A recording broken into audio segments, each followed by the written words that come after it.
Welcome everybody to another episode of Connect and Protect. I am your host, the DELO. You are on the channel, I am the DELO. And today I have a special friend and a special guest, HOF in the house. What does HOF stand for? House of Form. House of Form. So Dala, what is House of Form? And tell us a little bit about it and how it got started. Sure. House of Form is a hospitality interior design firm.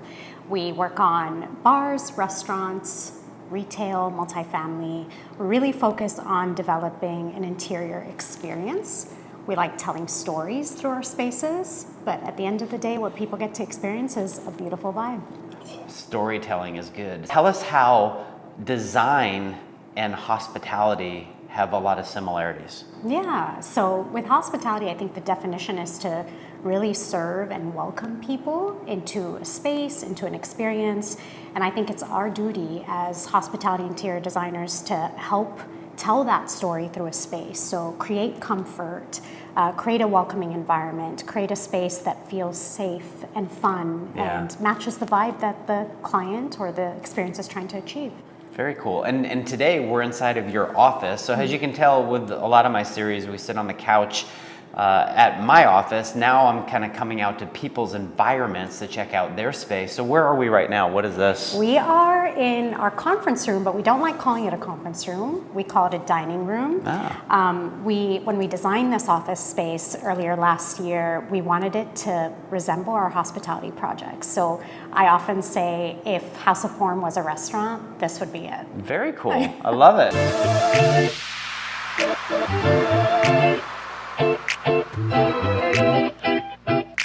All right, Dala, so now we are in the main room, right? The cocktail lounge. The cocktail lounge. Do cocktails go on here? Or? Yeah, often. On Fridays, usually. Friday is cocktail hours, folks. So that being said, talk about some of the design trends that you're going to see for 2024. Oh yes, so we actually just did this as a team at on our first day back in the office after the holidays. We have a little session where we come up with our predictions for 2024 and the design trends we're going to see, and they're based on our travels, experiences, but also real-time data that we're collecting from our clients. I'll share two, and then the rest could be downloaded on our website. Cool. So one of the things we think we're going to see more of is this resurgence of retro chic design. So bringing back the retro aesthetic. I like that. But in a modern sense. So maybe you're using more modern materials to kind of bring that nostalgic feel into spaces. Very cool. Yeah. And the second, AI. We're definitely going to see a lot more of that in spaces, and that is integrated oftentimes on the back end, but it really is contributing to the client's or the guest's experience throughout a space. And because videos like this live on the internet forever, and now it's 2026 and you're watching this video, like what can they put in their head to kind of, guesstimate? Like, do things just change every year? Yeah, they do. We have to be on top of it and really understand the technology that's available to us to integrate into spaces, but also what's been done and what hasn't been done yet. Wasn't like 3D printers a thing at one time? That's old. That's old now. Yeah. Isn't that crazy? So now it's all about AI, folks, and it probably will be by the time you see this video in maybe 2026. Yeah. All right, cool. Let's go check out the kitchen because it's cool. All right, now we are in the HOF, House of Form kitchen area, and Dala's got a really cool surprise for us after she answers my question, but she's gonna play Where's Waldo? And what I mean by that is, where's the fridge? So we're gonna look at that in a minute, but first, Dala, people wanna know, why should they work with a designer? I think business owners are very busy with all the back end stuff that has to happen, and there's really only one person that could do that, and that's the business owner. So they need to find a reliable partner, an architect, a designer, an insurance agent that can help support their business and help bring their vision to life. So we're really there to help tell their story, really extract their story first and understand who they are and what they're trying to develop, understand the market and who they're trying to cater to, and then respond to that with an aesthetic direction that will really create a vibe and make it the hottest spot in town. Yeah, and so when we talk about creating a vibe and we talk about the value add that design gives to a space, it creates community, it creates the context of people feeling like, wow, this is awesome, I want to come back, I feel like I'm at home away from home. Therefore, that generates revenue for the restaurant, correct? Correct. I mean, it's true that we do design spaces to feel comforting and like they are an extension of your home, but I think people are actually going out to restaurants because they want an escape from home. So they want an experience that feels entirely different than the experience they have dining at their kitchen table. So, we really have to think about kind of delighting and surprising guests throughout the dining experience. Right, and they get to go there, relax, vibe out, and not have to do dishes. Yes. How cool is that? That is cool. Part of creating a vibe really is a bunch of little things coming together. There isn't just one thing that creates that awesome experience. Music is a big component. Like that can't be forgotten. Oftentimes we'll ask our client if there could be one song playing in the background and that's kind of the dream essence of the space, what would that song be? And that helps us develop that feeling and expand on it and keep it going throughout the day. And wouldn't you say lights are just as important? Yes, lighting is important. There's the transition from day to night. Do you want people to be in a bright space or do they want to be in a dimly lit environment that feels more intimate? Yes, lighting has a big play in this. Big play. Yeah. And what about hidden refrigerators? Does that have a big play in design? So as you can see, this is our kitchen, but we wanted it to feel like a bar. So we wanted to tuck away all the back of house items. Very cool. So our refrigerator is actually behind this millwork component, fridge and freezer. So you never know it's there. How cool is that, right? Okay, now we are inside of Dala's actual office, all glass. It's really cool. You can see a lot of the cool backdrop that she has back there. And actually those those sketches you actually had sent to me, which is awesome because I love them. So now that I feel like one of the village people, I want to talk to you about your aspect of how design and insurance, collide. Ooh, that's a good question. I mean, as commercial designers, obviously aesthetics is a given. That's something we have to deliver, but we also have to have a very deep understanding of the materials that we're specifying. Take restaurant spaces, for example. If there's a spill, the floor is someone's likely to slip on that spill.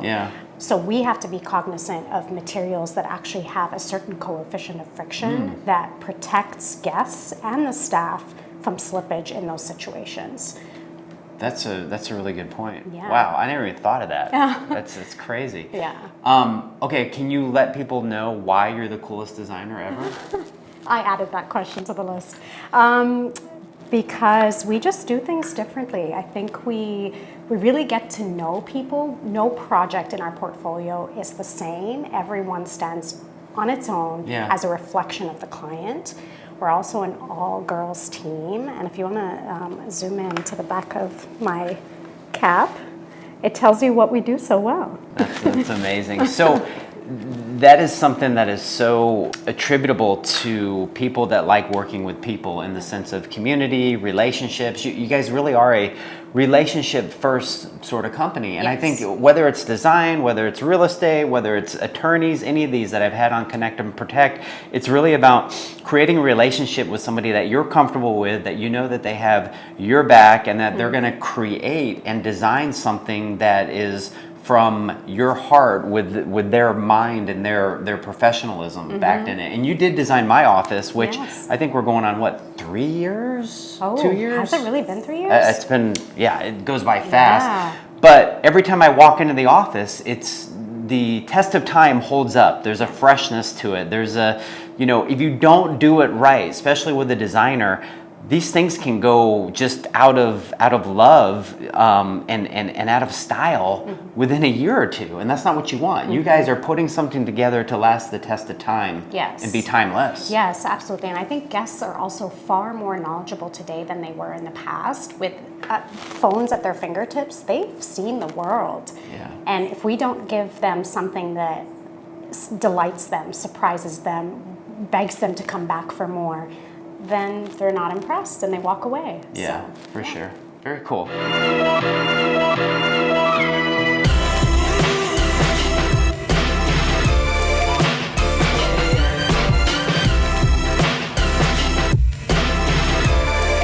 All right, so here we're over by samples, lots of samples. My wife would go nuts in here. I think she has gone nuts in here. She has. Yeah. So I wanted to explain to everybody, or have you explain to everybody, what is the design process? Like when somebody comes and they engage with you, what is the, the kind of the 1, 2, 3, 4, 5 step process of what it is that you guys do and what you go through in order to provide them, an idea of what the vision is? Yeah, absolutely. I'll try to keep this brief, but I'll say overall, the amount of effort and time that we're putting into this is probably 300 plus hours. And that would be a typical bar and restaurant project. Wow. But we work in 3 phases. So the first phase is concept design, and we're essentially coming up with the aesthetic direction for the bar, restaurant, or any hospitality space. It involves a lot of activities and steps and deliverables, but some of the fun things that we do is we have a very deep dive with the client. We call it our initial kickoff meeting, and that's when we're just extracting so much information from them. And we'll often ask very personal questions that they're surprised by, but it's because we're trying to understand the heart and soul behind the business before we deliver the end product.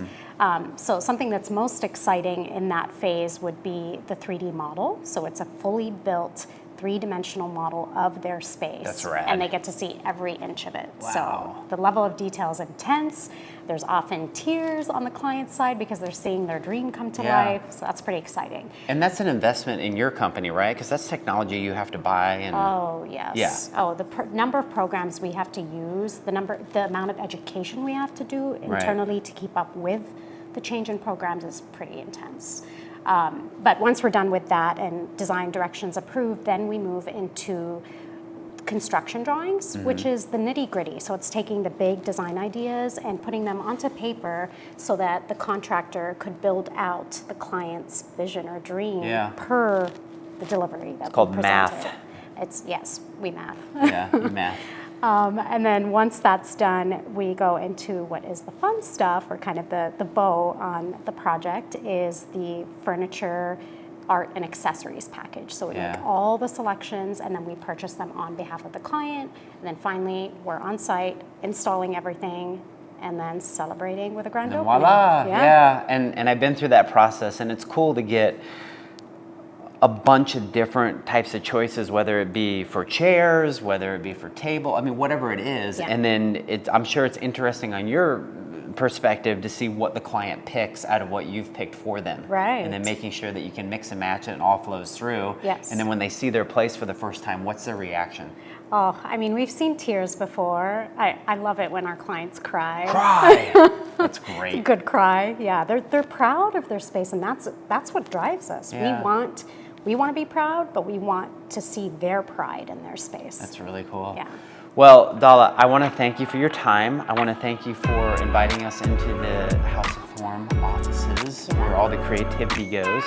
And we're going to list all of her information and everything attributable to how you can get a hold of her and her amazing crew, who I have personally worked with, in show notes. And I hope you guys have enjoyed this episode of Connect and Thanks, Dala. Yeah. I'd flex too if I was wearing shorts as well. Yeah.